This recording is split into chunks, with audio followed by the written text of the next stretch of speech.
So, Lee DeLuca, I want to answer your question as best as I can. You're obviously a smart person, and we're probably talking about the same thing. So, with what I'm getting ready to say, you're probably feeling exactly the same way about it. So, I do agree with you when it comes to having a business, and you need to make decisions that are profitable. That does make sense. Okay.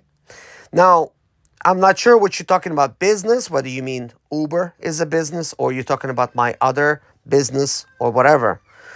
So, when you are buying a machine or you are buying a car, yes, you need that car to be as best as possible for you. Like that makes you the most amount of money that costs you the least amount of money as well.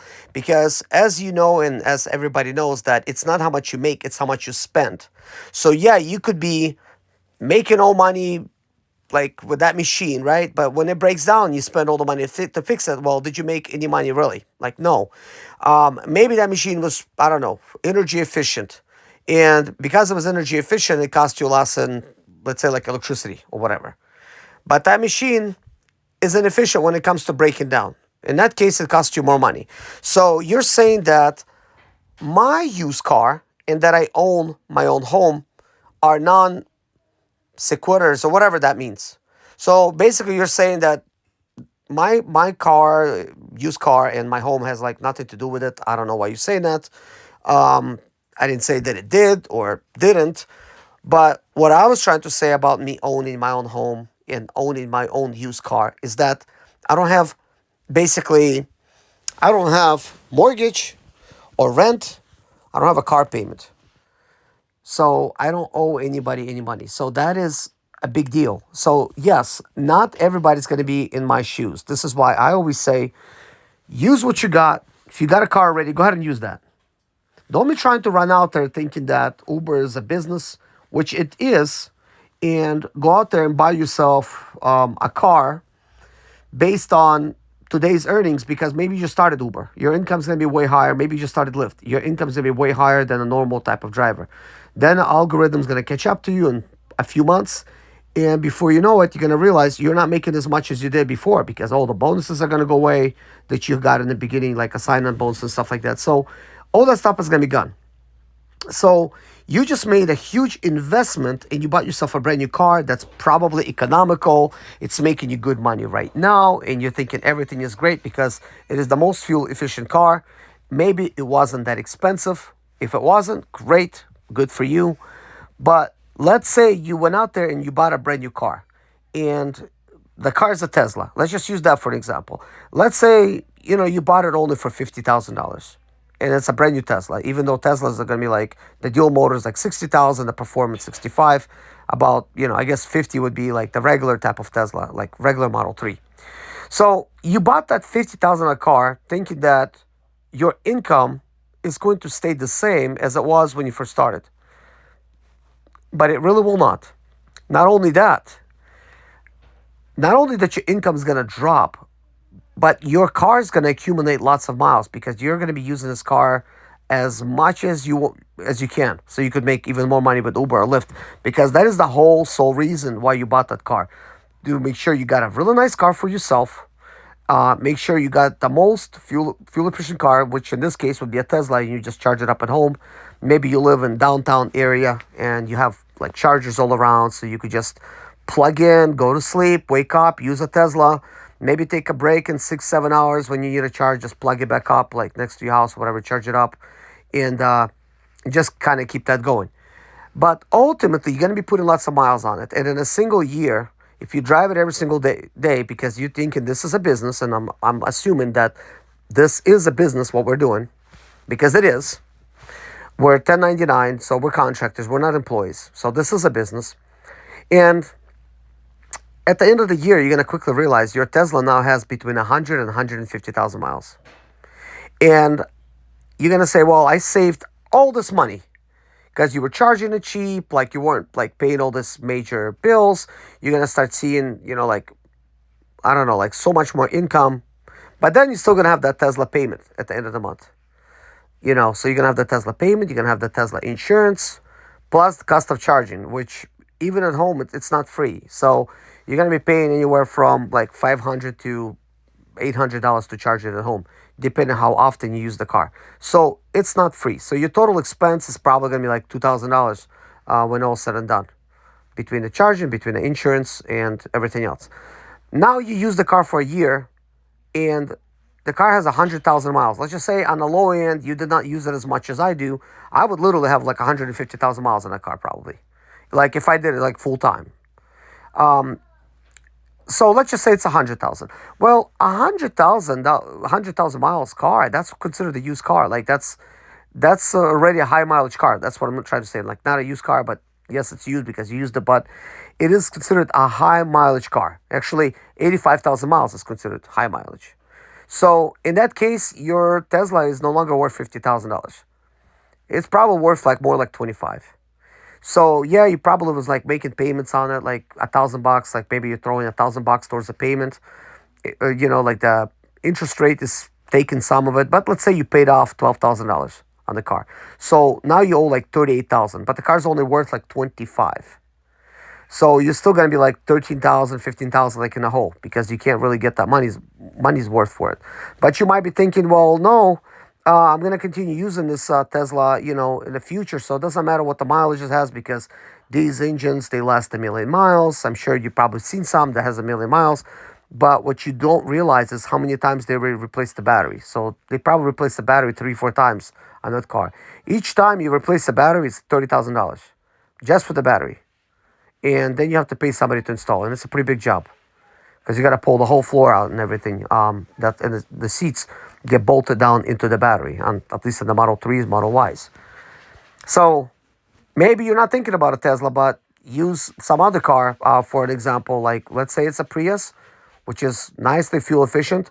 There's also batteries there, and yes, they do go bad. And no, I don't know how much they are, but I heard as much as $15,000, like anywhere from 8 to 15. Now, when it comes to electric cars, if somebody does not know what they're doing, yeah, they're gonna replace the whole battery. But in reality, if you know what you're doing, you could just replace a couple cells in it that's pretty much messed up, and you could still save your battery. But the way they're doing the new Model Ys and Model 3s, they're filling the batteries up with like expanding foam, which is pink, and they're sealing it up like a tin can. Like you need to like literally cut it open. And in that case, it's a big mess. And in that case, you might need to buy a whole new battery.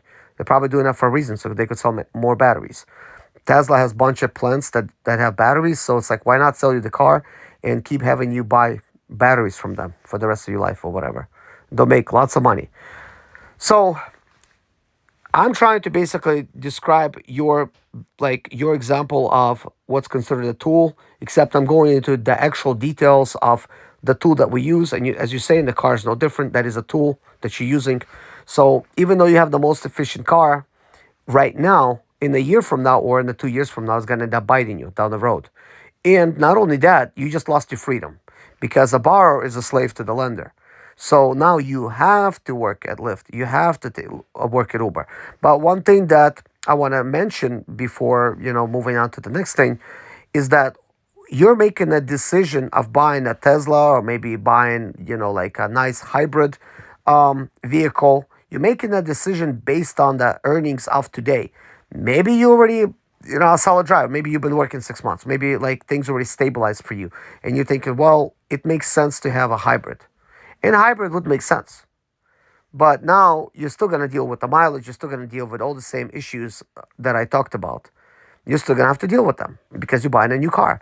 You're still not going to have no freedom. You're going to have to like literally work as much as you can. Like you're just going to have to work, just so you could, make all those payments.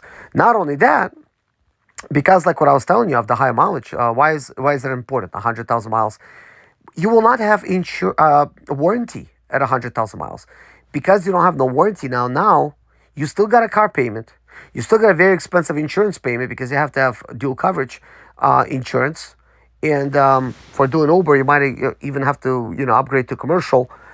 But and they might actually raise your rate for you. Like once they find out you're using this car for like Uber, Lyft, they're gonna raise your rate like to the rideshare type of policy, and you're gonna be paying a commercial policy basically for a lot more money than what you're even paying right now.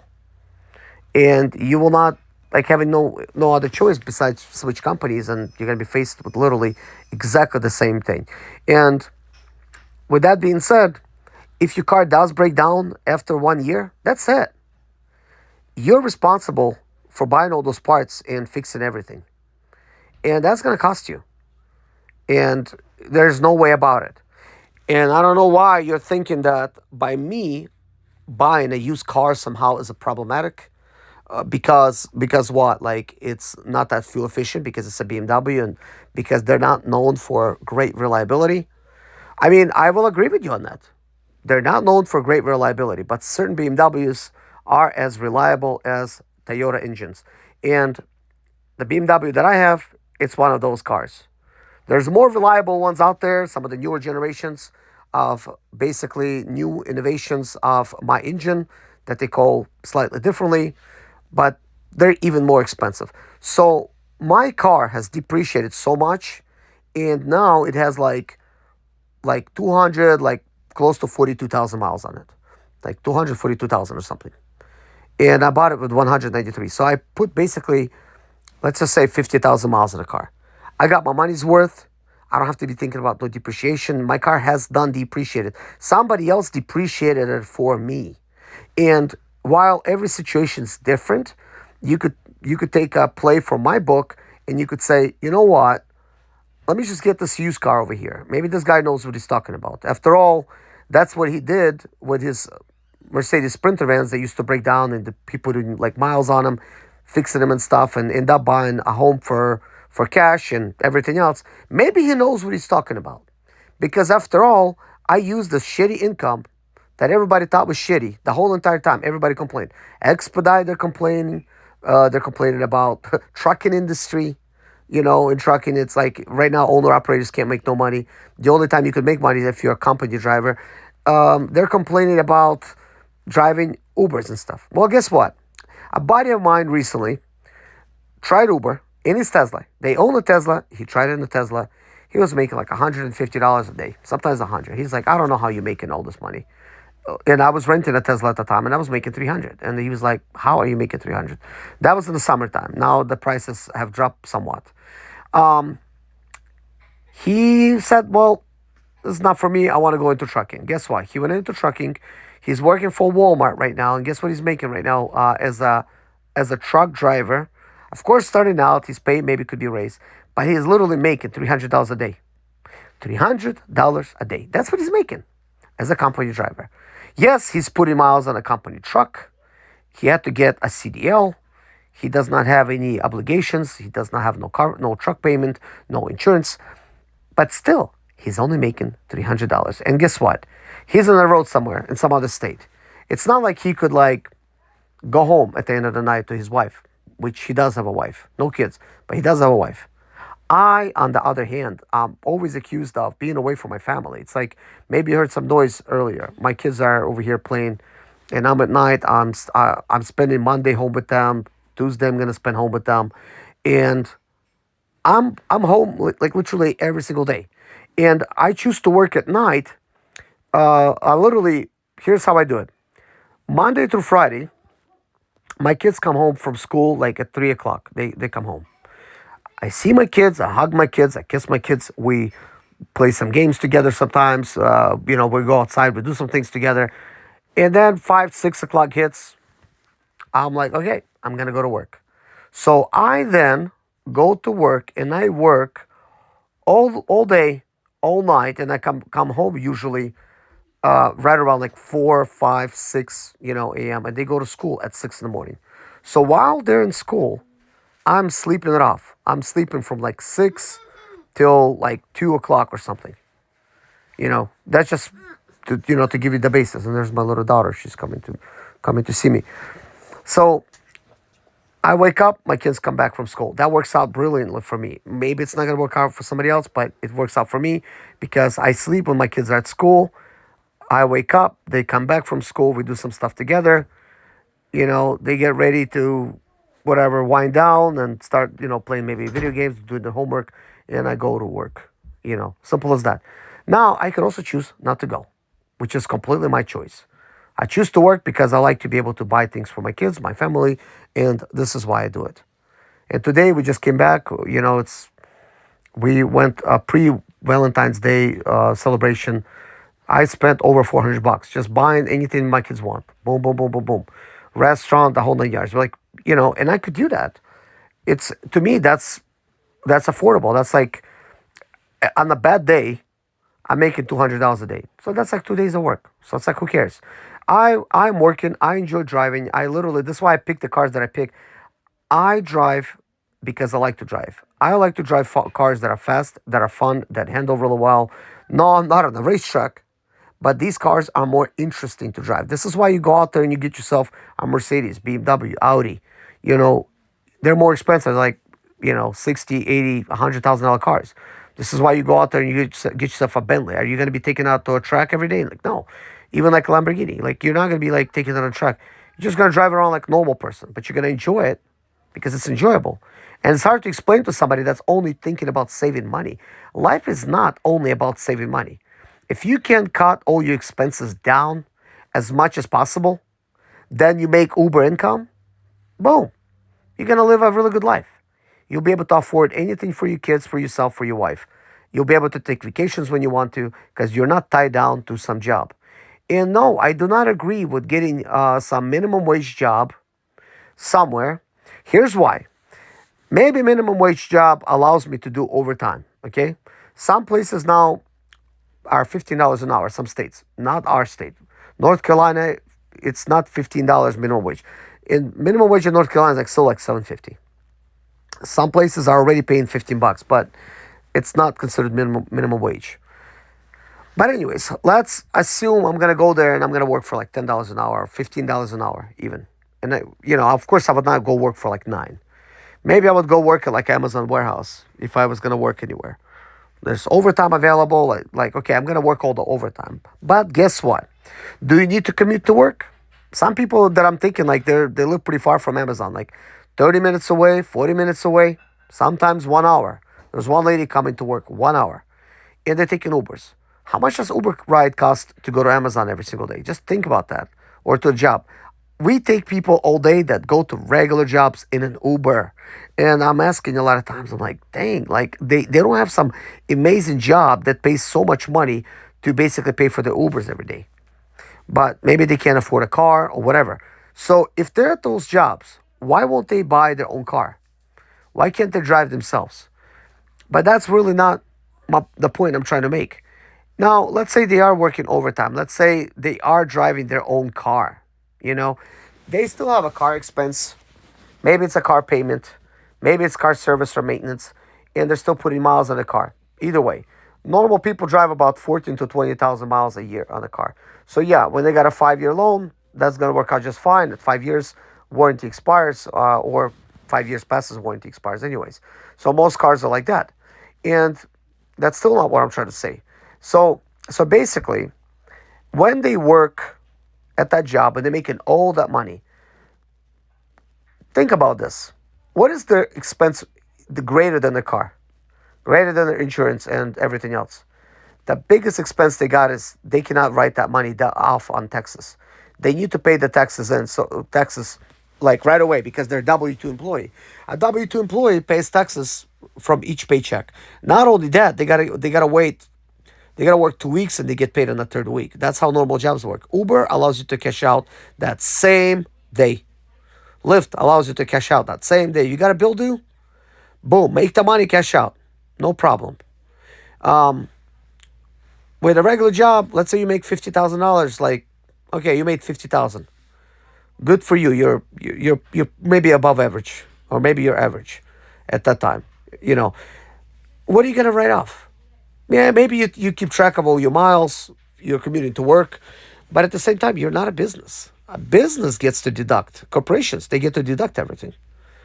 All the expenses. So I write everything off. Like everything that's a business expense gets written off. So I don't pay any taxes because I write everything off according to whatever the IRS standard mileage deduction. I just write that off. And if I needed to go further, I could write off. I have a separate property, which I have an office there. I could write that off as well, but I'm not doing it right now because really don't need to. I could actually write that off as well. Like I'm using it as an office space, paying utilities and stuff. I could write off a quarter of all the income expenses that has to do with my phone or my bills. I don't do it just yet because I don't need to. But what do you got to write off when you have a regular job, even if you're making lots of money? That right there is a huge expense in itself. You just pay that stuff to the IRS. You paid all that money. So it doesn't matter at that point which car you're driving or whatever. You're losing that money. But with Uber, if you're smart and you got yourself a used car, a good used car, a good economical car, it's got some miles on it. Maybe it's got 50,000, maybe it's got 100,000 miles. It just got depreciated by somebody else. So somebody already took the loss on it. So you don't have no payment. That's already great. No payment. So that means if you want to take some time off, no problem. There's no car payment. You want to work all week? Great. Work all week. You want to work the weekend? Great. Work the weekend. Maybe you want to work just one day out of the week? Well, you could do that. It might be enough money for you. Like a single day, if you work it just right, you could hit the bonus and everything. You could make like over $300 that day. Let's say like 350. Put $50 towards fuel, whatever, and keep 300. Some people don't even make 300 a week. So this gives you a lot of flexibility, and this job is really dumbed down. Like this is not rocket science. This is like so easy for anybody to get into this job. So easy. And this is why our pay is going down. This is why our rates are going down. This is why I'm saying, like, do not base your expense for the next 5 years based on the earnings today. Things will change. More people join Uber, you have less jobs. Now you're getting paid less. Now you're complaining because you're making less than 50 cents per mile. And the cost of doing business is so much greater for you because you're sitting there calculating every single penny and you're thinking like, whoa, standard IRS mileage deduction is 65 and a half cents while you're only making 50 cents per mile or maybe 61. That might make some people worry. That does not make me worry. One job that you're going to get is going to be 50 cents. The next 60 cents, the next a dollar. It all averages out, in the end. The most important thing is keep your expenses low. If your vehicle breaks down, yes, it will break down. Have some money on the side. It's common sense. Pay somebody to fix it. Fix it yourself. Do all the maintenance yourself. That's what the freedom is there for. Like, take a day off. Look over your car. Fix some stuff. I just had a breakdown with my windshield wipers. They quit working. Am I going to complain about that? Heck no. That car made me so much money, like, it's not even funny. And I'm surprised that you could go out there right now and make so much money driving Uber or Lyft. Yes, I have my moments where I'm thinking like, dang, like, we're making minimum wage here. And that's true. So it's like, do I want to make above minimum wage? Of course I do. Who doesn't? But either way, even if I work minimum wage, I'll still make enough money. Like, even if it was minimum wage, I could put in a bunch of hours and I could still do it. Yeah, that's not fun. I might try to get paid $25 to $30 an hour. And, after fuel, maybe make 20. That's fine. But you have the freedom to do whatever you want. So you might think I did not answer your question over here, but you're talking about some tool that a company buys and they calculate how much money that tool is making. That is a car. I think I actually explained everything pretty well. And your car is a tool, so if you bought a used car, you're better off. Sometimes it's better to get like a used tool, like like whatever from a consignment store, like liquidation auction, and you use that for your business. Sometimes it's good to buy a brand new tool. It all depends on your situation. Now, if you're trading in cars every single year, I mean, it's another approach, but I mean, it's not my approach. I'm not going to be doing that, so. But anyways, I think I try to talk long enough. Appreciate your comments. Don't take anything personally, but I'm over here making money. I'm not complaining that I don't make enough money. I make enough money. And if you think I'm putting in too many hours, I put that many hours because I wanted to. That was my choice. Nobody made me or forced me to work that many hours. I worked that many hours. That was my choice. Because I see a quest, I try to hit the quest. It's not that I'm somehow, I don't know, like brainwashed or somehow they got me. They didn't get me. I'm using them till, while it's good. And if I wasn't driving, I'll literally be sitting home right now, like this, like doing nothing. I'm with my family. I'm recording video for y'all, but I would be sitting right now binging on YouTube or Netflix. What do you think I'm doing when I'm driving? I'm doing exactly the same thing and making money at it. You can't say that about a warehouse job. You're gonna be running around, doing whatever, whatever. I talked to some warehouse workers. Uh, they don't even let you listen to your own music. They play their own music. So it's like, they would like to listen maybe like to an audiobook or whatever while they're working, but they don't want to do that. Maybe they're becoming more lenient now. But, you know, before I go, I'll tell you what. Whenever you have an hourly job, you literally are bought and paid for by that employee. Like they own you at that time. Like you are their slave. For the next 8 hours, you can go anywhere. You can't clock out early and go home. You have to be there. You have to be there tomorrow or you get fired. They expect you to show up. They own you. And if you work overtime for them, now they really own you because the only time you're going to have left is the time that you get to sleep. You will not have no family time. And that is a mistake to think somehow you're better off getting a minimum wage job. Now, we could get minimum wage job and make about the same after overtime or whatever. But like I said, now the tax is going to get you. Either way, somebody's going to get you somehow. So with Uber, it's almost like real estate. In real estate, if you're dealing with real estate, you could write everything off with the home, like everything. I'm not even going to get into it. I know a lot about real estate. Real estate allows you to have lots of deductions. This is why a lot of people do it as a business, including like if they're renting homes out or whatever, if they're flipping them, everything gets written off. This is why people like Donald Trump does not pay any taxes or may pay very little taxes because they are able to write everything off according to IRS tax code, which is available to corporations and it's available to you. And it does not take a rocket scientist to go to your city or county website or state website and open up your own business right online. It's easy. It doesn't take you special requirements or skills. You open it up, boom, boom, boom, now you're in business. But anyways, guys, thanks for listening. Take care of yourself and see you in the next video. Bye-bye.